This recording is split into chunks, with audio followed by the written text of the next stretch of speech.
Doctor, how important is it that when someone goes through IPT that their immune system is not damaged, so they feel better, they're more healthy, maybe have a better appetite, so they can be healthier as they go through the therapy? How important is that? Well, the more common belief in medicine today, in oncology, is that it's a deficient immune system that permits the patient to develop cancer.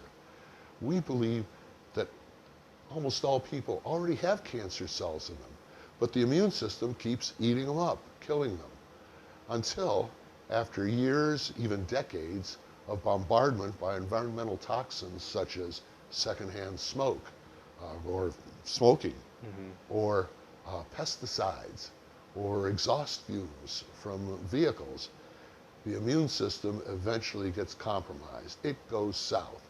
Now it can't eat up those little isolated cancer cells, and they have the ability to group together. It's an evolutionary trait they have. They group together into a lump, and then they say that's a cancerous, a malignant lump. And that's why we see most cancers developing in the latter decades of life. It takes that long for the immune system to be compromised, to be deficient.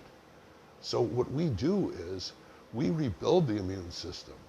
I always joke with the patient, you have a deficient immune system.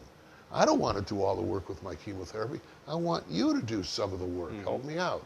We rebuild your immune system so that your immune system will also fight the cancer. How do we do that?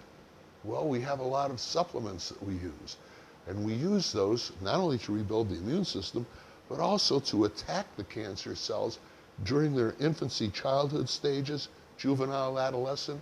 Remember, I can't kill them in that phase, but I can obfuscate them. I can make them more difficult to pass through those metabolic pathways to become adults, so that by the time they become adults, they're debilitated adults and much easier to kill with our low-dose chemotherapy.